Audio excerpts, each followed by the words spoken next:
સમાચાર સવારમાં આપનું સ્વાગત છે। તાજના તાજા અને મહત્વપૂર્ણ સમાચારો પર એક નજર કરીએ તે પહેલા ચેનલને સબસ્ક્રાઇબ કરી લો।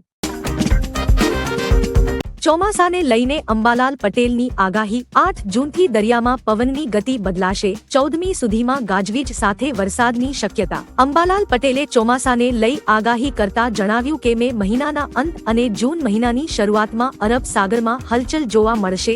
આગામી 8 જૂનથી દરિયામાં પવનની ગતિ બદલાશે, જેથી 8 થી 14 જૂનની વચ્ચે ચોમાસુ વરસાદની શક્યતા રહેશે, જે બાદ 28 જૂન સુધી રાજ્યના વિવિધ ભાગોમાં ગાજવીજ સાથે વરસાદ પડશે। આ વર્ષે જુલાઈ ઓગસ્ટમાં પણ ભારે વરસાદ રહેશે, જેના કારણે રાજ્યની નર્મદા, તાપી અને સાબરમતી સહિત નદીનું જળસ્તર વધશે।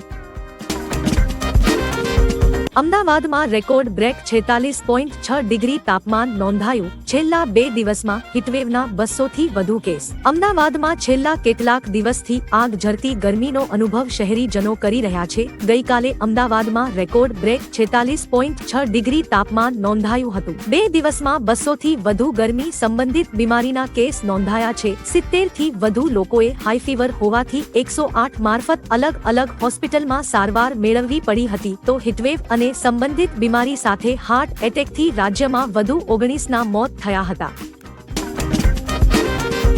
કિર્ગિસ્તાનમાં ફસાયેલા ગુજરાતના 100 વિદ્યાર્થીઓને સલામત પાછા લવાશે। સીએમની સૂચનાથી મુખ્ય સચિવે વિદેશ મંત્રાલય સાથે પરામર્શ કર્યો। કિર્ગિસ્તાનમાં ભારતીય વિદ્યાર્થીઓ પર હુમલાઓ થવાની વધી રહેલી ઘટનાને પગલે ગુજરાતના સુરત શહેર જિલ્લાના 100 જેટલા વિદ્યાર્થીઓના માતા પિતાએ તેમના સંતાનોની સુરક્ષા સલામતી માટે મુખ્યમંત્રીને રજૂઆત કરી હતી। મુખ્યમંત્રી ભૂપેન્દ્ર પટેલે આ સંદર્ભમાં મુખ્ય સચિવ રાજકુમારને કિર્ગિસ્તાનમાં ફસાયેલા ગુજરાતના વિદ્યાર્થીઓની સલામતી માટે યોગ્ય સંકલન કરવા જણાવ્યું હતું। મેંદરડામાં સરકારી અનાજનો ગેરકાયદેસર જથ્થો ઝડપાયો। 20 લાખથી વધુના અનાજના કટ્ટા સાથે 4 દુકાનો સીલ। ગીર સોમનાથ જિલ્લા વહીવટી તંત્રની ટીમે તાલાલા સાસણ રોડ પર આવેલી ગીર સોમનાથ હોટલ અને ત્યારબાદ જૂનાગઢ જિલ્લાના મેંદરડામાંથી ₹20 લાખની કિંમતના ઘઉં, ચોખા અને ચણાની 156 થેલીઓ જપ્ત કરી છે। ગીર સોમનાથ ડીએસઓ એનબી મોદી અને તેમની ટીમે ગેરકાયદેસર રીતે વેચાતા અનાજના જથ્થા પર દરોડો પાડ્યો હતો। 20 લાખની કિંમતનું ગેરકાયદેસર અનાજ અને વાહનો સાથે 4 દુકાનોને સીલ કરવામાં આવ્યા છે।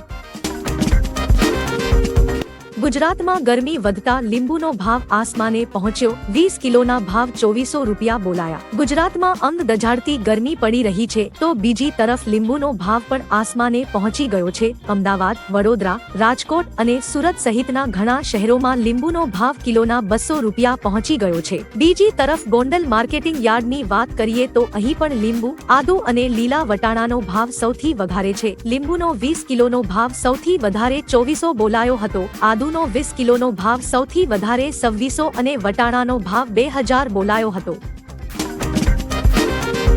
નકલી ખાતર અને બિયારણ મુદ્દે સરકારને પત્ર। રાજ્યમાં નકલી ખાતર અને બિયારણ મામલે કિસાન કોંગ્રેસે સરકારને પત્ર લખીને રજૂઆત કરી છે। કિસાન કોંગ્રેસના ચેરમેન પાલ આંબલિયાનો સીએમ અને કૃષિ પ્રધાનને પત્ર લખીને જણાવ્યું કે બીજ માફિયાઓ પર લગામ લગાવવી જોઈએ। માફિયાઓ ઉપર લગામ લગાવવા માટે એડવાઇઝરી પૂરતી નથી। સ્કવોર્ડની રચના હપ્તાની ઉઘરાણી માટે થાય છે। છેલ્લા 5 વર્ષમાં નકલી બિયારણ અને ખાતર મામલે કેટલા કિસાનો દંડાયા? સવાલનો જવાબ માંગ્યો છે।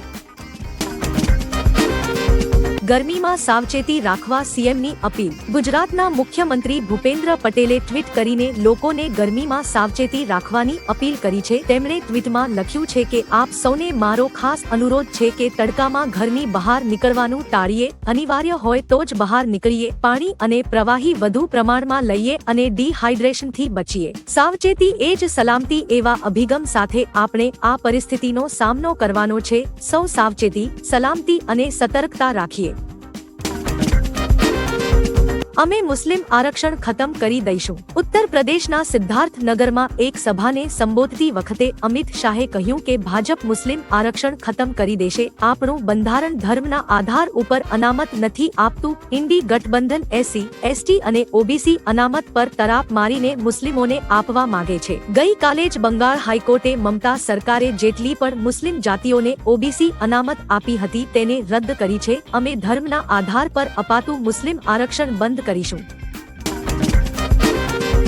સ્માર્ટ મીટરના વિરોધ વચ્ચે મહત્વનો નિર્ણય. રાજ્યભરમાં સ્માર્ટ મીટરના ચાલી રહેલા વિરોધ વચ્ચે તંત્ર દ્વારા એક મહત્વનો નિર્ણય લેવામાં આવ્યો છે, જે પ્રમાણે જૂના બિલની જે રકમ બાકી હોય તેને અલગથી વસૂલવામાં આવશે. એટલે કે સ્માર્ટ મીટરમાં જે રિચાર્જ કરાવ્યું હશે તેમાંથી બાકી બિલની રકમ કાપવામાં નહીં આવે. તંત્રનું કહેવું છે કે સ્માર્ટ મીટરના રિચાર્જમાંથી જૂના બાકી બિલની રકમ કપાવાના કારણે ગેરસમજ થઈ રહી છે. આવી રહ્યું છે રેમલ વાવાઝોડું. હવામાન વિભાગ મુજબ દક્ષિણ પશ્ચિમ બંગાળની ખાડીમાં લો પ્રેશરની સ્થિતિ સર્જાતા આગામી 48 કલાક દેશ માટે ભારેમાં ભારે સાબિત થઈ શકે છે. 24 મે બાદ ખાડીમાં ડિપ્રેશનને કારણે 25 મેના રોજ ચક્રવાત ભયાનક સ્વરૂપ લઈ શકે છે. ચક્રવાતમાં 60 થી 90 કિમી પ્રતિ ઝડપે પવન ફૂંકાશે. ભારેમાં ભારે વરસાદ આંધ્રપ્રદેશ, પશ્ચિમ બંગાળ અને ઓડિશામાં વરસી શકે છે. વાવાઝોડું મ્યાનમાર, બાંગ્લાદેશ તરફ ફંટાશે. વાવાઝોડાનું નામ રેમલ સૂચવ્યું છે. આતંકીઓ પાસેથી ચાંદી મળી, ટીમ તપાસમાં લાગી. અમદાવાદ એરપોર્ટ પરથી 4 આતંકીઓ પકડાયા બાદ દિવસે દિવસે નવા ખુલાસાઓ સામે આવી રહ્યા છે. આતંકીઓ પાસેથી 2 કિલો ચાંદી મળી આવી છે. એટીએસની 7 ટીમ તપાસમાં લાગી છે. અમદાવાદ એરપોર્ટ પરથી ISISના 4 આતંકીઓ ઝડપાયા હતા, જેઓ શ્રીલંકાના હતા. ચાંદી અમદાવાદમાં વેચીને તેઓ ભારતીય ચલણ મેળવવાના હતા. પોલીસ સમગ્ર મામલે તપાસ કરી રહી છે. નરેન્દ્ર મોદી મેડિકલ કોલેજના 4 ડોક્ટર સસ્પેન્ડ. અમદાવાદ મનપા સંચાલિત મણિપુર નરેન્દ્ર મોદી મેડિકલ કોલેજના 4 સિનિયર ડોક્ટરોને રેગિંગ મામલે સસ્પેન્ડ કરવા હુકમ કરાયો છે, જેમાં જુનિયર ડોક્ટરો સાથે કરવામાં આવતી રેગિંગ પ્રવૃત્તિઓને લઈ ફરિયાદ થઈ હતી. સમગ્ર તપાસ બાદ મહિલા ડોક્ટર સહિત 4 ડોક્ટરોને સસ્પેન્ડ કરવામાં આવ્યા છે, જેમાં 2 ડોક્ટરો 2 વર્ષ માટે તો 2 ડોક્ટરો 24 દિવસ માટે સસ્પેન્ડ કરાયા છે. 5 તબક્કામાં મોદીજી 310 ને પાર કરી ગયા. યુપીમાં એક ચૂંટણી રેલીને સંબોધતા ગૃહમંત્રી અમિત શાહે કહ્યું કે આ ચૂંટણીમાં ઇન્ડી ગઠબંધનનો સફાયો થઈ ગયો છે. 5 તબક્કાની ચૂંટણીમાં મોદીજી 310 પાર કરી ગયા છે. ભાજપ ફરી એકવાર સરકાર બનાવી રહી છે. જો તમે રાહુલ બાબાને ક્યાંક જુઓ તો તેમને કહો કે તેમને 40 થી વધુ સીટો નહીં મળે. અખિલેશ યાદવને 4 બેઠકો પણ નહીં મળે. વિપક્ષ પાસે પીએમ ઉમેદવાર નથી. વિપક્ષી ગઠબંધન દેશનું ભલું નહીં કરી શકે. કેરળમાં ભારે વરસાદથી 11ના મોત. અરબી સમુદ્રમાં લો પ્રેશર બનતા વરસાદનું ઓરેન્જ એલર્ટ. કેરળમાં હાલ ભારે વરસાદ પડી રહ્યો છે, જેને લઈ ઘણા જિલ્લાઓમાં ઓરેન્જ એલર્ટ આપવામાં આવ્યું છે. વરસાદ સાથે જોડાયેલી અલગ અલગ ઘટનાઓમાં 11 લોકોના મોત થયા છે. કેન્દ્રીય હવામાન વિભાગે માહિતી આપી છે કે કેરળના કિનારે દક્ષિણ પૂર્વ અરબી સમુદ્રમાં નવું લો પ્રેશર સર્જાયું છે, જેના કારણે કેરળમાં આગામી 5 દિવસ સુધી ગાજવીજ અને પવન સાથે વરસાદની સંભાવના છે.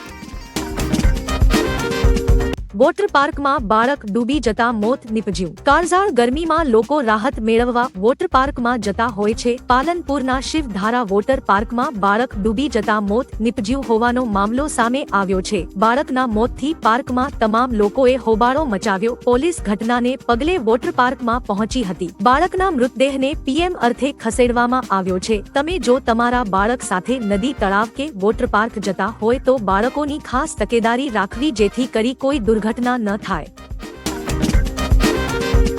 બંગાળમાં ઓબીસી અનામતની વહેંચણી ઘૂસણખોરોમાં થઈ. હરિયાણાના મહેન્દ્રગઢમાં ચૂંટણી રેલીમાં પીએમ મોદીએ કહ્યું, પશ્ચિમ બંગાળની હાઈકોર્ટનો નિર્ણય આવી ગયો છે. બંગાળમાં એસસી, એસટી અને ઓબીસીના અનામત વિરુદ્ધ ઇન્ડી જમાતનું જે કાવતરું, તેમની અનામત વિરોધી માનસિકતાનો ભાંડો ફૂટી ગયો છે. બંગાળમાં તેઓએ મુસ્લિમોને રાતોરાત ઓબીસી પ્રમાણપત્રો આપી દીધા. મુસ્લિમો અને તેમાં પણ ઘૂસણખોરોમાં ઓબીસી અનામત વહેંચવામાં આવી રહી હતી.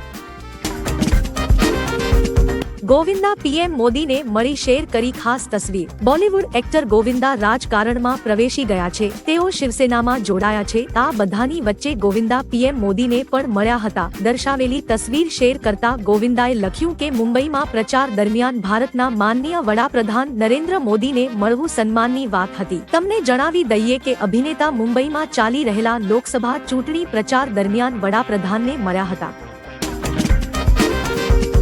કેનેડાનો ઝટકો, ભારતીય વિદ્યાર્થીઓ મુશ્કેલીમાં. પ્રિન્સ એડવર્ડ આઇલેન્ડ કેનેડાનો એક નાનો પ્રાંત છે જેણે પોતાની ઇમિગ્રેશન પરમિટમાં 25% ઘટાડો કર્યો છે. નિયમોમાં ફેરફાર બાદ ભારતીય વિદ્યાર્થીઓને બળજબરીથી ભારત મોકલવામાં આવી રહ્યા છે. સેંકડો ભારતીય વિદ્યાર્થીઓ તેનો વિરોધ કરી રહ્યા છે. તેમનું કહેવું છે કે અચાનક ઇમિગ્રેશન પોલિસી બદલીને તેમના ભવિષ્ય સાથે ચેડા કર્યા છે. ભારતીય વિદ્યાર્થીઓ વર્ક પરમિટ વધારવાની માંગ પણ કરી રહ્યા છે.